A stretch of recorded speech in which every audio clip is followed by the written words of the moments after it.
on the next episode of Sips, Suds, and Smokes.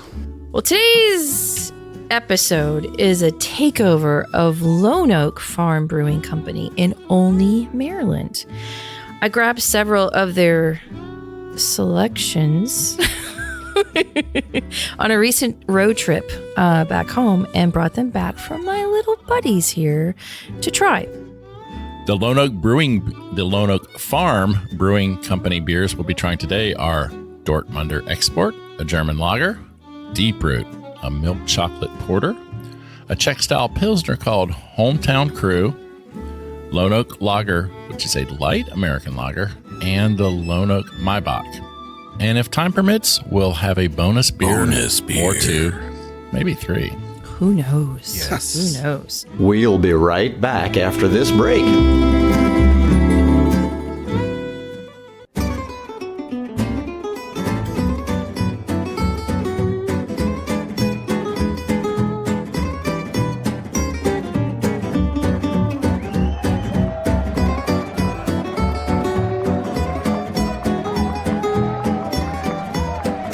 Brought to you almost live from the Dude in the Basement Studios.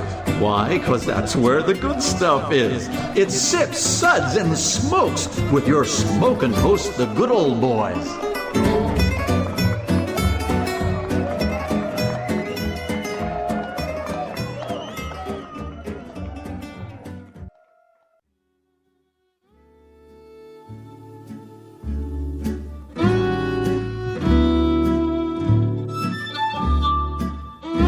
Suds, Suds, Suds. It's time for more Suds. Hey there. I see you. I see what you're doing, but stop that. I want you to sit down with a beer. And go wash your hands. Well, there's alcohol in the beer. It'll clean everything. Yeah. Well, welcome everyone to another Suds segment where good beer meets really bad radio. And we've all been there. I'm one of your hosts, good old Gal Juliana, and joining me today at the table is good old Boy Kendall. Hi, how you doing? Hi. Good old boy Mike. I'm just simply standing here in the lovely bucolic fields and staring at this wide blue sky. Kumbaya. That's boring as f***ing all get out. See, I knew that Dave would have something for that. That was nice. Wow, that's very pretty. I apologize to the people of Maryland. He's offended. Already. It only gets worse from here. Yes. Did we even say anything about Maryland Not yet? yet. Yeah. But we will. Okay. So, okay. Old Bay. I'm getting Blue a It did crabs. say problem. bucolic, so Yes. they Okay. probably picked up on that. All right, fine. Good old boy Drew. Hi. Nothing is safe. Nothing. Not even me. Send help.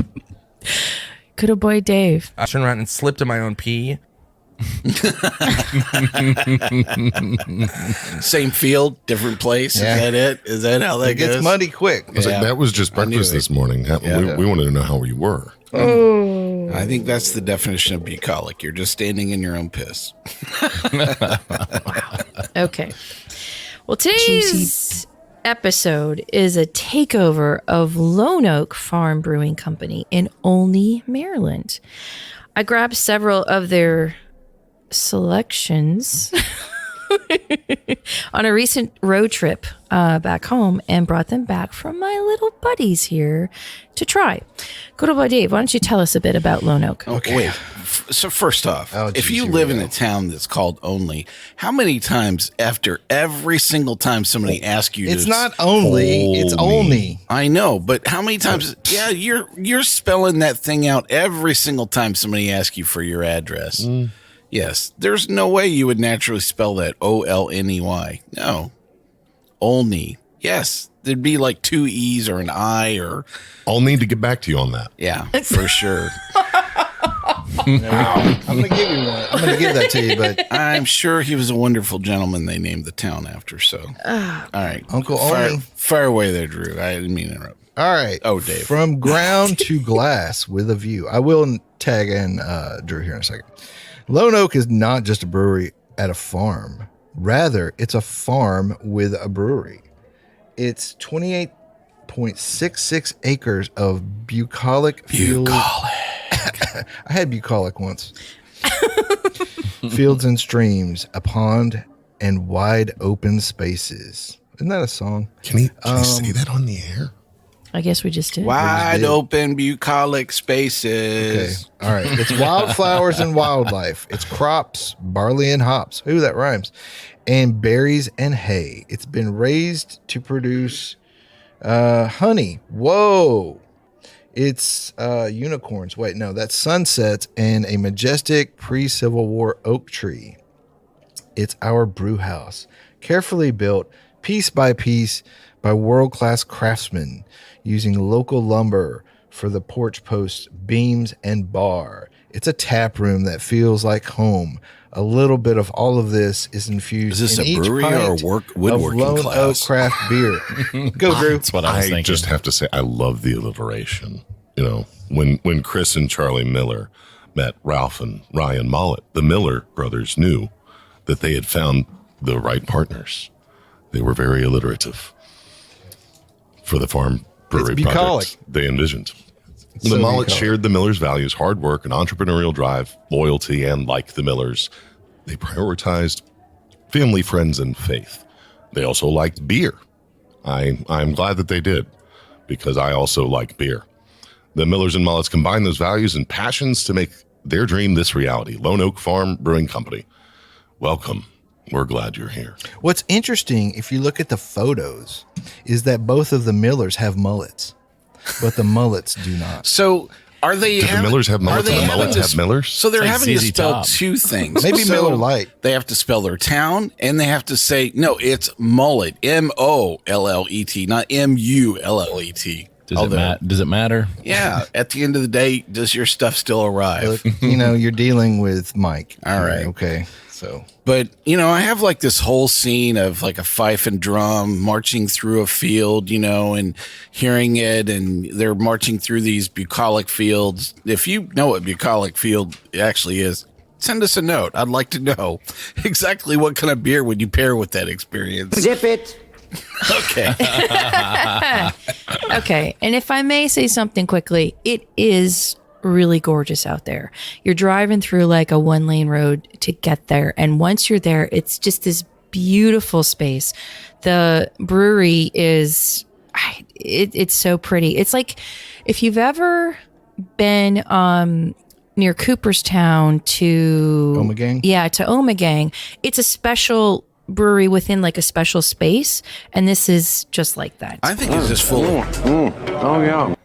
I just think it's full of people that spell stuff like, hey, I'm Mike, M-I-K-E, like all day long, It's not like two E's on it or anything else, Perhaps it's the Maryland accent Yeah. that does it. Maybe. And they spell it how they say And it. Kendall's about to bring home the Maryland accent. Well, yes. Speaking of which, Yeah, we'll figure good that old boy out. Kendall, why don't you give us today's lineup in a specially prepared accent? Lots of practice, I Let's see. understand. Let's just pretend this is what people from Maryland sound like. Western Maryland. Go That's Western right, Maryland. Western Maryland, up in the mountains. Oh, The Lone Oak Farm Brewing Company beers we'll be trying today are Dortmunder Export, a German lager, Deep Root, a milk chocolate porter, a Czech style Pilsner called Hometown Crew, Lone Oak Lager, which is a light American lager, and the Lone Oak Maibock. And if time permits, we'll have a bonus beer or two, maybe three. Who knows? Yes. Who knows? Okay. Great job, Kendall. Thank you. I Thank felt you. like I was in Western Maryland. I want that Maibock. Good old boy Drew, why don't you give us the suds rating? should have for today? spelled some of those. I know, right? Look, you invited him over. I think that was you. Wow. Wasn't Who me. lost that rock, paper, scissors? Are you serious? I'm keeping it together. We'll be discussing and rating these beers with these suds ratings, plus our signature belching sounds. Here are those ratings now. Number 1, that sucks. Give me anything but a bud. Number 2, was that a belch? Number 3, what a relief. Number 4, a body should really not make that sound. And number 5. Listen to that hang time. Give me another.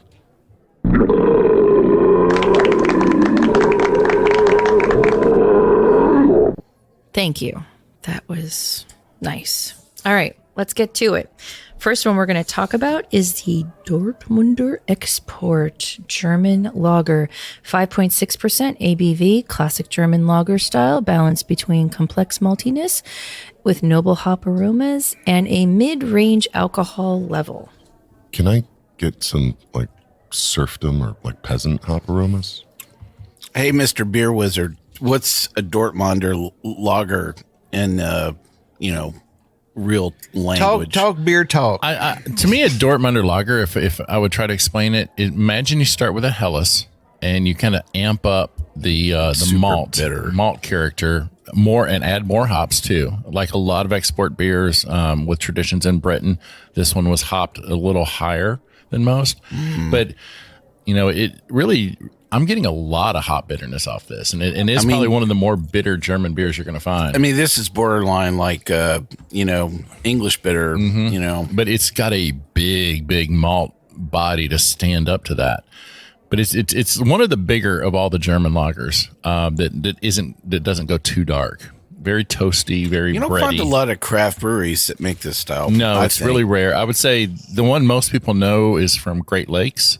Yeah. Yep. They're Dortmunder Gold, but other than that, I don't know of any other common examples that you can probably find on the store shelf. Probably got to grow up on a farm. Or maybe that's why I was thinking that, I have like the song of the Edmund Fitzgerald playing through my head. So maybe that was it, is the Great Lakes, beers that I sat down. I had a Dortmunder and I'm crossing the streams. Sure.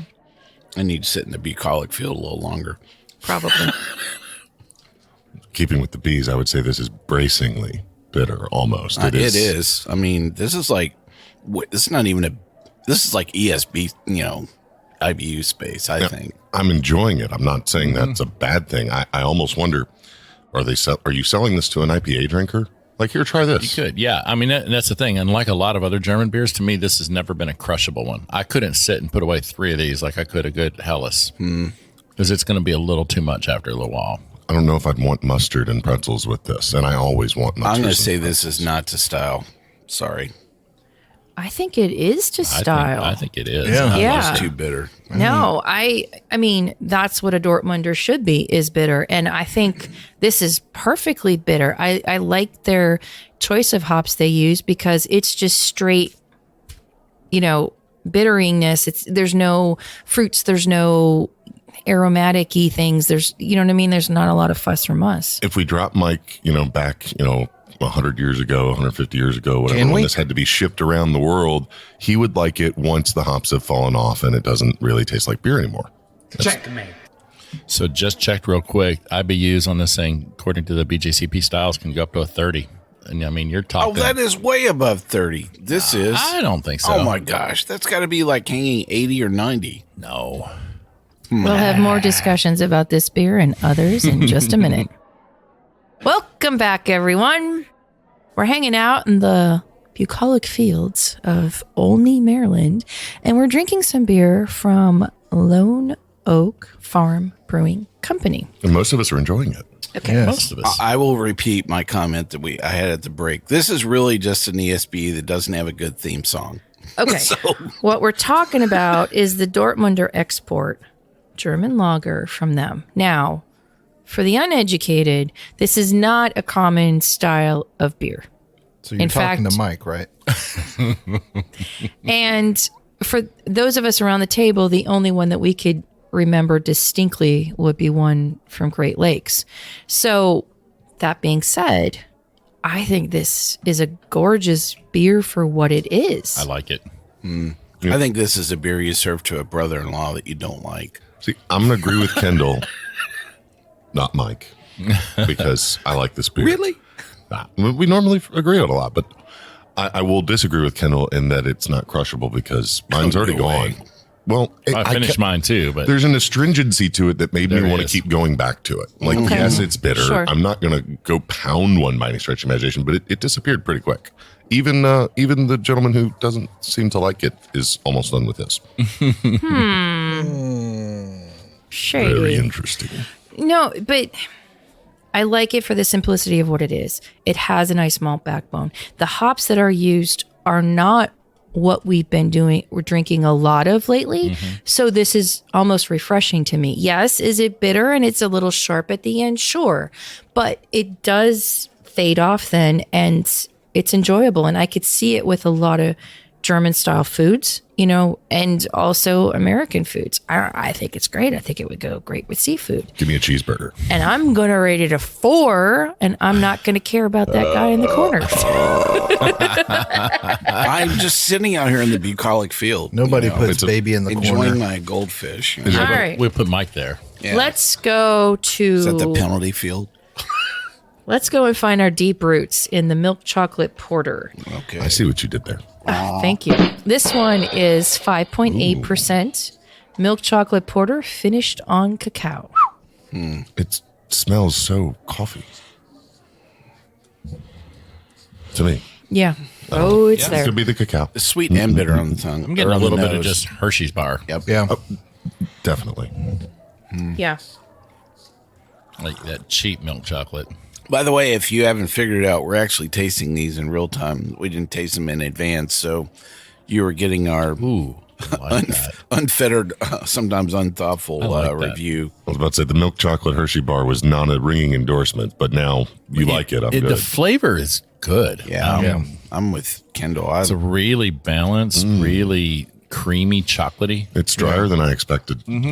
Exactly. In a good way, obviously. Yeah. You get that little bit of chocolate sweetness thing right at the front, and then the little bit of hopsiness thing kick in, balance it out, boom, and it finishes dry. It's like a quick drive right up the Hershey Highway. You know what I'm saying? That chocolate. I mean, I'm talking about the From chocolate. Olney to Hershey's, probably not that far, right? Right. Dave, we've what clearly you're been talking banned about. from discussing the Hershey Highway. Yeah, I mean, okay? there's only like one. there egg- were It's only at there one were- end. It's and- only one exit away. there were injunction filings. I had to plead through this. We had training. There was shock therapy. Seriously. ascending or descending. Oh my goodness! Please Depends don't on encourage it. your alignment. Well, I like the complete package around this milk chocolate stout. It has a great finish. I love It's a porter. It's not a stout. That's what I just said, right? No. Well, Check the tape. how about Mike's that? on top of his game today, So, folks.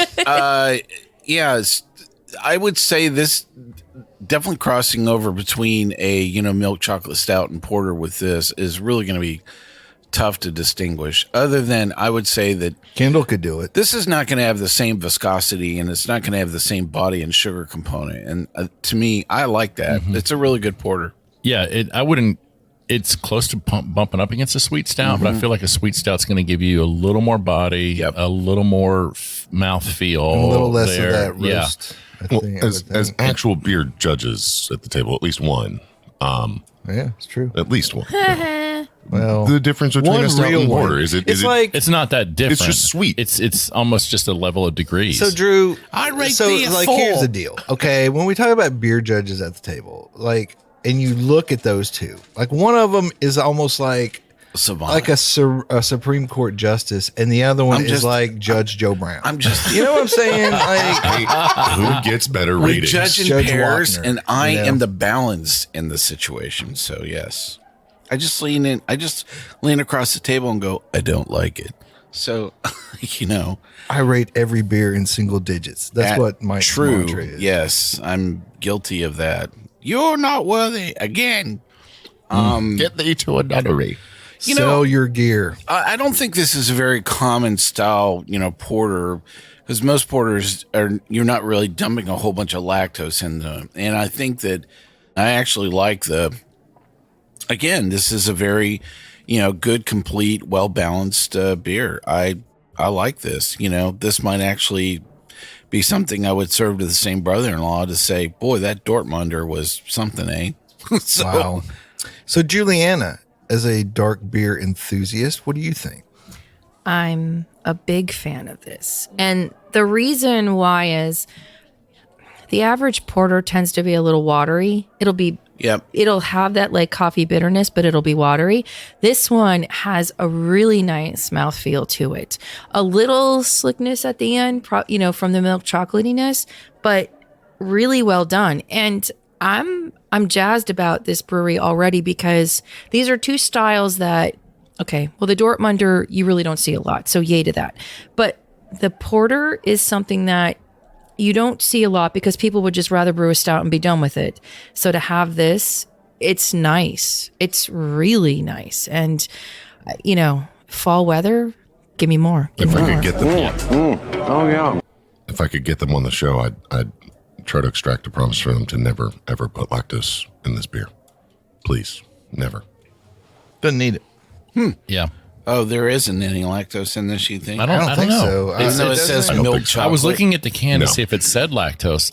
There's other ways to get the sweetness without lactose. It's not the go-to, but I just feel like there's a little slickness on the tongue that lends me to think that there might There be might a be. hint of it, but I If don't they know. did put it I'm in, they didn't put sensitive to much it. in it. Yeah. Right. Yeah. Which is, they showed some control.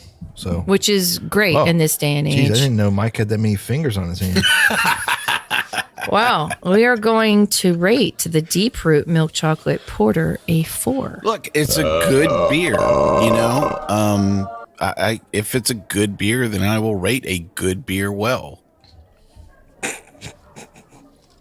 Well, Okay. Welcome Good. to my hometown. Yeah. Let's go to the hometown crew Czech style Pilsner. This one is 5.5% ABV, smooth and malty with a bit of herbal hop kick.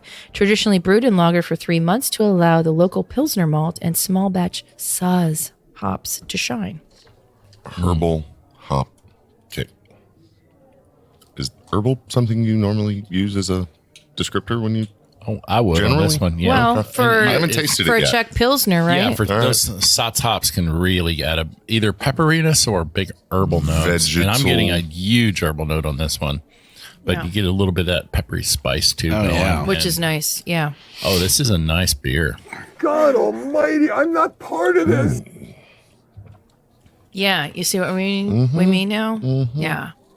This is like if you took the best parts of a Ricola lozenge and put it with a really good beer. This has a lot I know that going seems on weird, but yeah. for a Czech, pills, which I usually think of them as being a very simplistic style, and you're really looking for something that's incredibly straightforward. It's a beer, and this has a lot going on. It's a little more complex. The malt character of this, I would say, is more complex, more bready, more just a little bit of, there's even a little bit of that toastiness to it. It says they use a local Pilsner malt. So I'm curious, like what kind of variety that is. How did they How was it kiln kilned? it Oh, yeah, and all yeah. of that? Because it does have a lot more flavor, I think, than a lot of Czech Pils.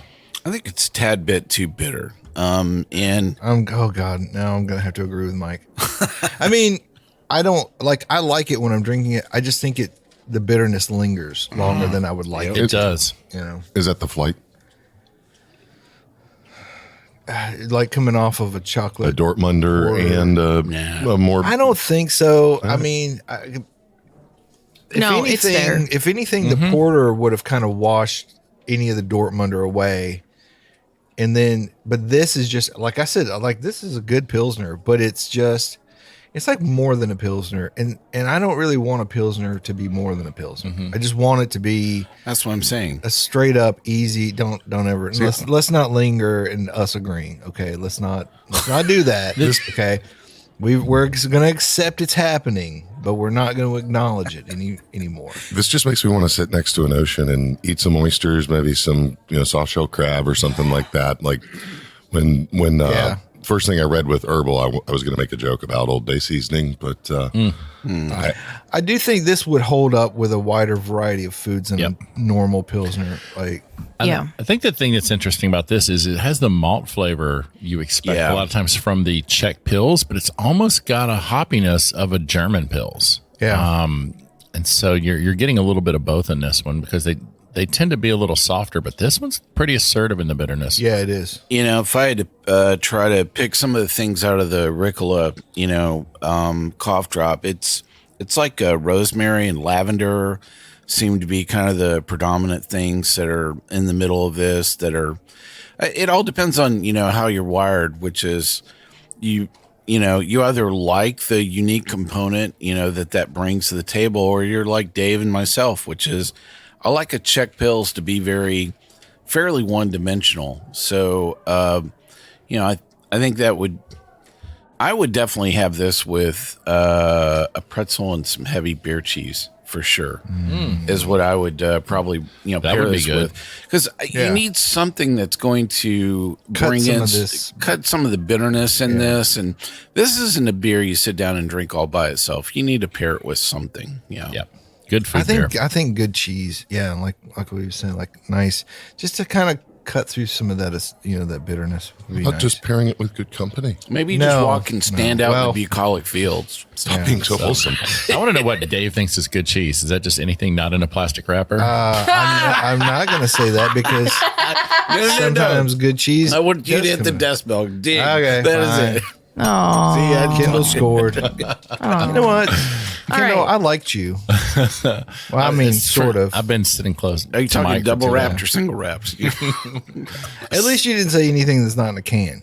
So we are going to rate the hometown crew Czech style Pilsner A3. I think it's story time now. Oh, All right. So the headline from New York is "Oh Hiss, New York man charged with putting several reptiles in his pants."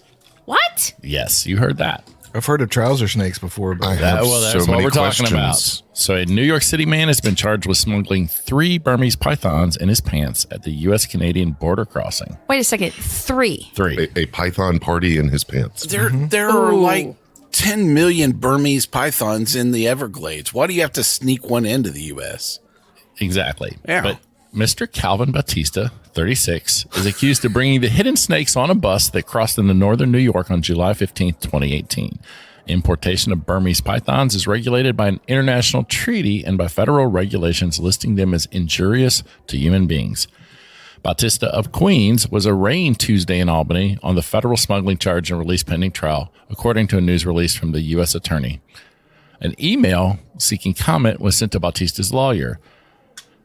I guess the lawyer did not respond. We don't have anything else on that. But the charge carries a potential for a maximum sentence of 20 years in prison and a fine as high as $250,000, according to the federal That is one prosecutors. very expensive snake. Very expensive. I wonder, is that $250 per snake? Probably. Oh, yeah. I want to know, is this the Snake on a Bus? Is this the prequel or Yeah. the sequel to Snakes on a I'm Plane? tired of all these snakes on a bus. But it says the Burmese python, one of the world's largest snakes, is considered Was a Samuel L. vulnerable Jackson in species this? Perhaps. and it's invasive in Florida, where I it think threatens the Samuel natives. L. Jackson That's will what I said, play yeah. this guy in the movie they make about Mr. Batista's adventure on the bus. Well, so first off, I absolutely am convinced beyond a shadow of a doubt of not even knowing this, but this was an idea from a Canadian. So, because I just don't see That seems any, like a I don't see lorry. anybody from Were New these- York going, you know what? I'm going to go to Canada. I'm going to come back with a snake. So, Were these baby Burmese pythons? No, they were full grown. oh, I mean, Burmese pythons can get Dave. really big. I mean, like and 20 just feet. What's the you know? process? Do you like duct tape a python to your leg or something? Wrap it around. Do know? do you feed it snacks on the way so that it doesn't chew on your leg? Did Do you put a little snake muzzle over its did head? all of the women on the bus really want to sit next You to this sing guy? it lullabies? Because, like, wow, Was his fashion choice gray sweatpants? this guy's got a lot going on down I will there. feed you later. Go to sleep. Go to sleep. I mean, Down boy. how do you break the news to your friends? Do you call them? Do you text them going, hey, man, I'll be there with the snakes in like 15 minutes? You know, Hey, is is that there a a- code?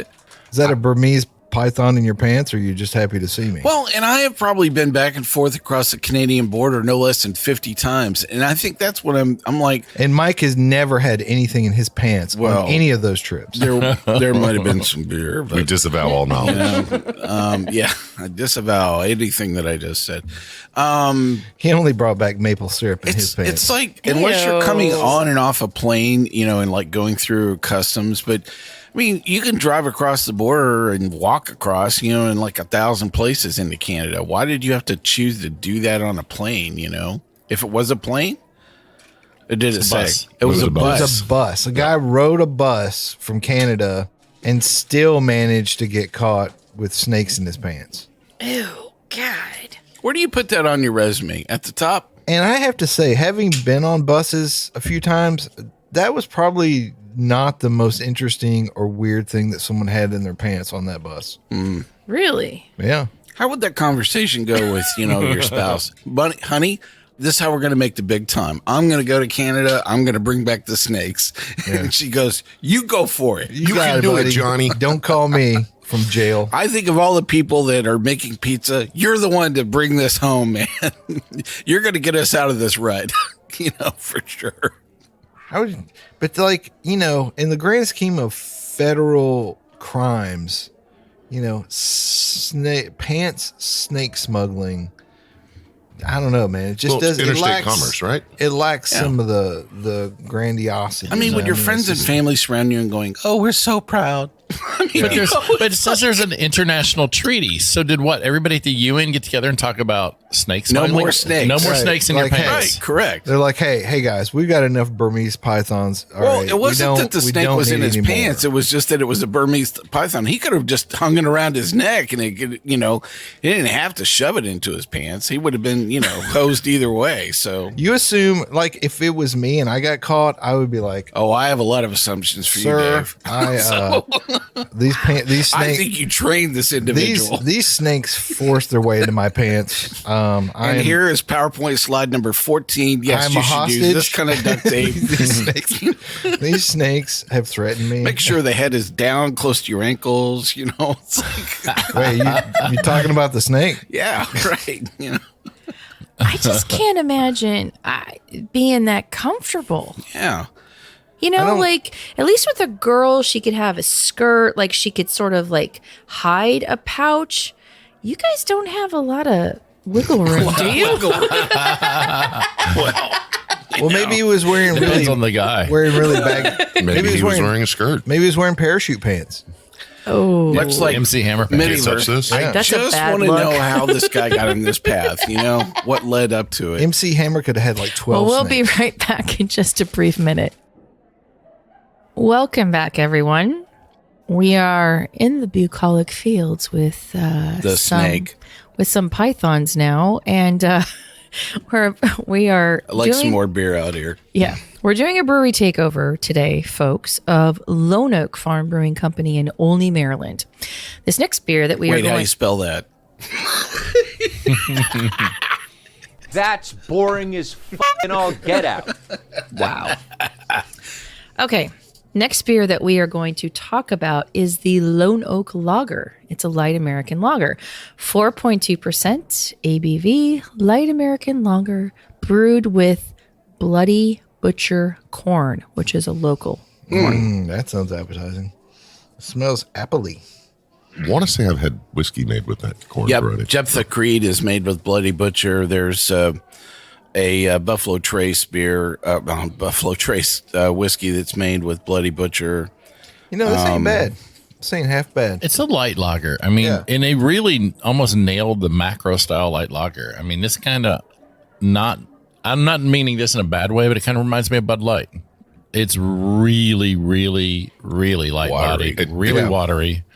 It does But taste again- like something. Oh, this is Natty Boh. It's got a little flavor. What's the ABV on this one? 4.2. It is Yeah. super pale. It's like Yeah. one of the Yeah. palest yellow beers I've ever seen. Crystal clear. I mean, the style, they nailed it.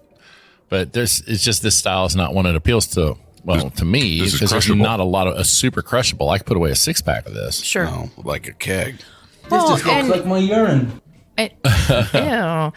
And for the uneducated that come to a brewery and don't know what to get, having an just- option like this, but having a good I don't think option it's nice like to this, call them uneducated. I would order this. So if I was sitting outside and I I was would hot. say somebody, you take your Uncle Jim to a craft brewery when you're visiting family, and Yeah. he walks up to the bar and goes, "I want a Bud Light." hand him one of these and he'd be happy. And be like, Right. all right, Yeah. cool. So I can provide a little bit of background. If you see a product, either a whiskey or a beer, and it has this Bloody Butcher corn, it's not probably what you're thinking of, which is Covered in blood. Yeah, it's yeah. So this variety of corn is indigenous in the United States. It is considered an heirloom varietal.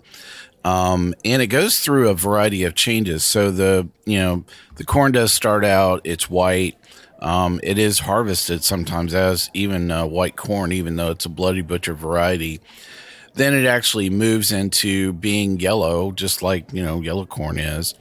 But then the last stage of it, it actually gets red and kind of, and it actually has a bit more of a thicker husk than some other varieties of corn. And so it's usually harvested really late in the harvest because it has to go through, kind of all these cycles. From a taste profile, Bloody Butcher actually has, I believe, lower sugar content than more varieties of corn. And so from a yield perspective, as it's used either in whiskey or in this case with beer, you actually have to use a lot more Bloody Butcher corn To get the same yield. To get the same yield or the same element, of Whatever dextrose, it is. Gotcha. so that the yeast can work through it. So you're going to make the same amount of alcohol with, say, GMO corn versus Bloody Butcher. You're going to use maybe like 30% more Bloody Butcher, to make the same yield. And that yeast really works that corn. That's one reason this beer is so dry and light, because it just chewed up every bit of that corn sugar. Yeah, and I think that is a very common taste profile of Bloody Butcher as well. It's not as sweet, so it tends to dry out, and there's, with some of the other products I've had with Bloody Butcher, there's almost like a bitterness component to it that you don't find in some other varieties of corn. Yeah. Okay. It's very unique, very distinct. Yeah. Cool. I think it's nice, though. I like it. I mean, for what it is, it's well made, I think. Absolutely. I think this can only be served in 20-ounce cans or higher. So Sure. Well, it always harkens back to the discussion that I have with people, who are quote unquote getting into beer, and they're like, "Oh, Budweiser's garbage." Like, well, no, Budweiser's not garbage because it takes a lot to brew it. It serves right. They It serves just a wash purpose. it over Beechwood age and take all the flavor out of it. And to make, but to make the Exactly. same beer at all those facilities, different places, blah blah, to nail It's a style. impressive. This is something I would hand to a drinker of that beer and be like, "Here's a real." This is a beer. Yeah. Absolutely. For sure. And I think for all the live events that they have at the brewery, this is like a perfect gateway. It's well made. Yeah. This is definitely one of those things you can screw up very easily, and it could be way too sweet. Sure. How many of these have we had that have been way too sweet, or they're just wash out Not and good. watery? This is very well balanced. This is very well constructed. It shows a lot of skill by the brewer. Yeah. Easy to sell another tap in the restaurant. Like, I'll put this on your Bud Light. Yeah. Yeah. Oh, wow. The guys are going with 4. Okay.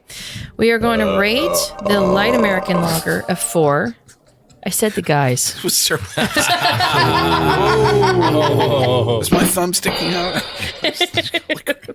All right. Let's get to the one that I'm kind of jazzed about. And this would be the Maibock.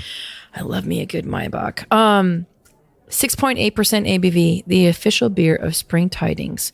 It's a traditional strong lager brewed over the course of 3 months for a smooth, malty, and balanced German-style lager. Interesting. I love the color on this. It's like a big old cup of caramel. Oh, it's not that. It looks like that, maybe. It looks like that, but it is not nearly as sweet as I expected. No. I'm just saying it's got a nice little caramel flavor. I'm not saying it's like So- too sweet. No, it does. Yeah, you're right. If somebody you're says Maibock to me, I know, I'm Brian. I'm expecting always like right. this super fresh experience. I'm expecting something distinctive that says you need to drink all of this right now because you're not going to get this like next month or the month after that or anything else, And I like the front end of this taste profile. It just kind of gets lost at the end, for me, and it has a nice creamy, kind of mouthfeel to it. And like I said, I love the on ramp. I I don't like the way that it finishes out. It loses you somewhere along the journey. Yeah, it's almost like it needs more sugar or something on the back end. It's finishing out nearly like a lager, kind of dry or drying is how I would describe And it. yeah, it does have a drying finish. Oh, I don't. And it's a little more bitter than I would expect this out of someone like That is a theme. I'm enjoying it, but yeah, I think they're maybe turning everything up to 11 a little bit, but there is definitely a bitterness that helps dry that out too. Yeah. I'm just getting a huge amount of caramel, and I'm trying to figure out like where it's coming from. It's the burnt sugars. I get caramel sweetness in the front end, which sure, I get that sometimes with Maibock, but the ending still has this caramel sweetness that's just not working. Yeah. It's not. Not There's just just getting the something. sweetness as much as almost like a piece of dark bread or even dark bread crust, like a nice multi-grain bread. It's got that rich breadiness, maltiness to it. But it kind of rides all the way through. Then it's bitter. And then you're like, This is something I would pair with a really good spatzel or even a poutine, something that's very, Yeah. what I call Yeah. very potato forward, something that has a lot of starch in it. Okay. Maybe bringing some more sugar around to kind of balance this out. But yeah, in the hails of Maibock, I don't think this would cut it for me. Okay. So it's not traditional, and they're kind of zhuzhing a little bit with it, but that's fine. ew. I just can't decide if I like it or not. Like I keep drinking it, and it's like, oh, I like it, and then I'm like, I don't like it. But no, that's really nice. I would probably, if I was at the brewery, maybe have a pint of this, enjoy it, but I probably wouldn't order another one. Yep. I'd move on to something else. I know it's 6.8% at least. I think it's kind of like the Yeah, Pilsner. it feels like, that. And like Mike said, like if you had some food with it, and you were like using it to different. wash down some food, I think it would be, it'd be a lot better. Maybe. I don't know. Yeah. It's pretty good. Well, we're going to rate the Maibock a 3, and we do have time for at least one bonus beer. Bonus beer. We're going to go with the Flip Coast West Coast IPA. 6.8% classic West Coast IPA inspired by and brewed with their friends from Flipside Gastro. Super dank, I'm piney guessing that's bitterness a with the malty restaurant. backbone, a heavily gas station. hop with El Dorado and Citra. And they also put this on cask from time to time. The doctor. It's a gas station / bistro. I like the gastro. The gastro. I thought that's where I booked my colonoscopy. So West Coast IPA. They put you up on the rack. Yep. Gastro. Yeah. Turn me over. Yeah. Definitely the aroma is totally there. Man, that is dank city. All West Coast. Holy cow. Wow. 11. And it's old school bitterness. I was gonna say too. this It's is the like, one like pull the enamel off your teeth. where Yeah. okay, if you're gonna have one where the bitter rides out to the bitter end, this is where you would want to do it, and it does it. This is Yeah. green flash all the way. Yeah, it I really reminds me of I know. I'm telling you. some very old school West Coast IPAs. Yeah, this will influence this strip one. the paint off your. But Man. but I like this because Oh, they're yeah. This is to style. Yeah, this is. rocks the house. yeah. Just interesting. Holy. Interesting is a subjective thing comparison. This is to style because it's in your face, because it's. Oh, yeah. Totally. All the rest of them were at 11, and we were like, well, is this Dortmunder really good? Is this. Right. But this one at 11 is acceptable. Why? It's so true to style, and it's not like, just kind of passing by and saying, I'm flirting around with the idea of making a West Coast IPA. No, dude, you made one. Yep. Yeah. It does have that caramelly sweetness you expect to kind of hold up that bitterness, and then it just punches you in the face and keeps Yeah. going. Oh, Yeah. yeah. That's what they should have called this, not flip. They should have called it pow.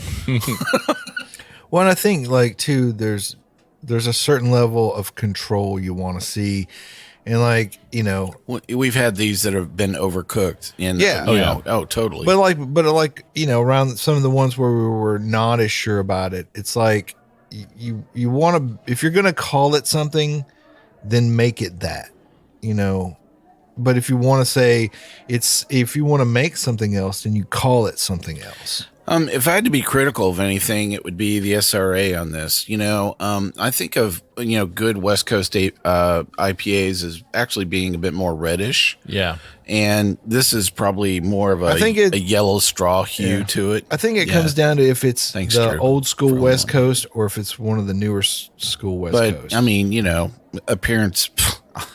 As good as this tastes, I'm fine. You can make it white for all I care. It looks good in my belly. Yeah. Yeah. Well done. So I really, I think this is. This might be my favorite of the flight so far. This is a 5, and this is a really good example. Yeah. And I think something I hope that we see a little bit more of is kind of leaning back to that West Coast style. At least I feel like I'm more trying people to do that. So I'm taking away the answer to my question. Basically, is that because it's at 11, because the style is to take things to 11, that's why it fits versus the others. And it's also because we said so. Well, is there an arms race now? Like, do you just keep going more and more? If I had to pick the things that go wrong with West Coast IPAs, one is they're way too bitter and not in balance. That is not what happened with the Flip. It was good balance. The other thing is they get incredibly sticky sweet. Yeah. And, then you're kind of like, wow, this is just fighting with the hops all day long. And you're like, could you just knock it down, like 30% and let the hops sing, man? I think the choice between the El Dorado and the Citra here, really good. I mean, I don't know how many iterations they went through the recipe, but man, they really nailed it.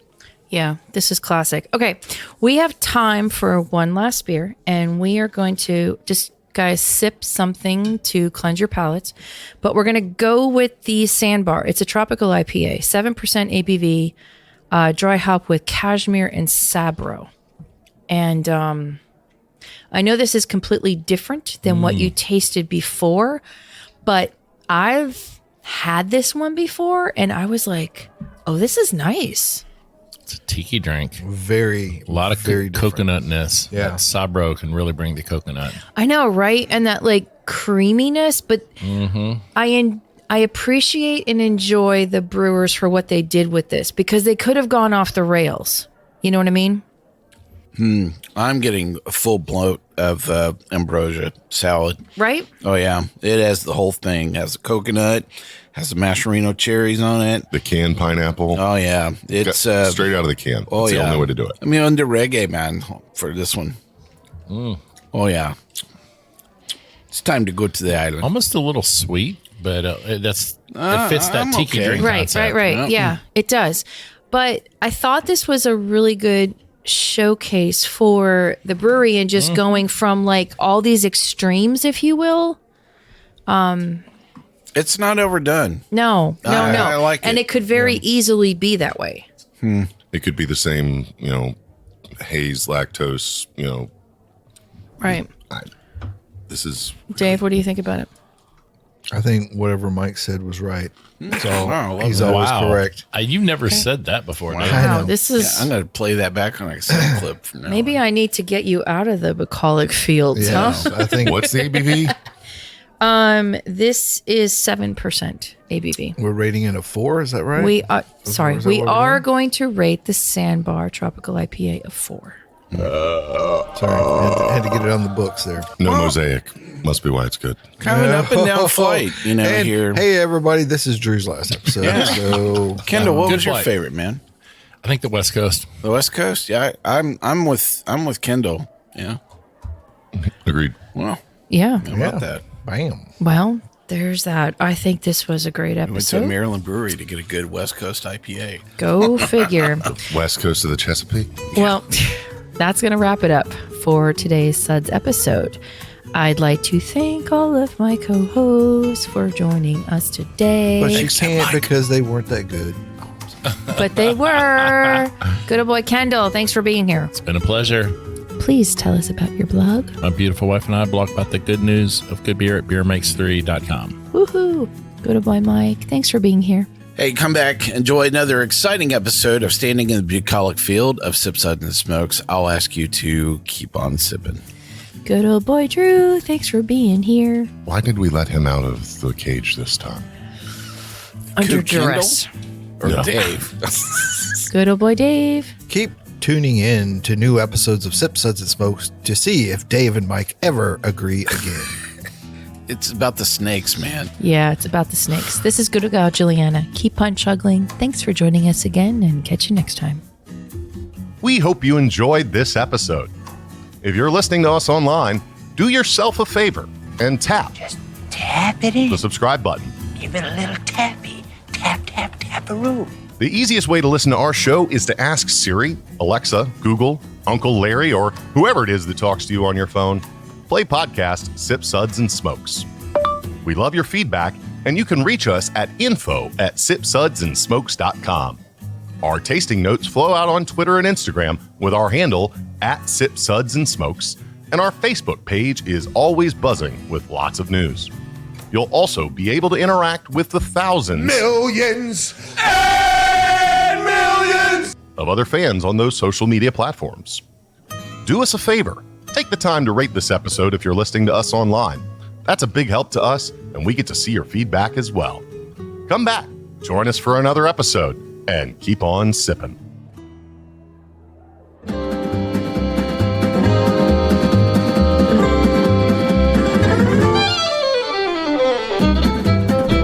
This has been a One Tan Hand production of Sip, Suds, and Smokes, a program devoted to the appreciation of some of the finer slices of life. From the Dude in the Basement Studios, your hosts, the Good Old Boys, will see you all next time.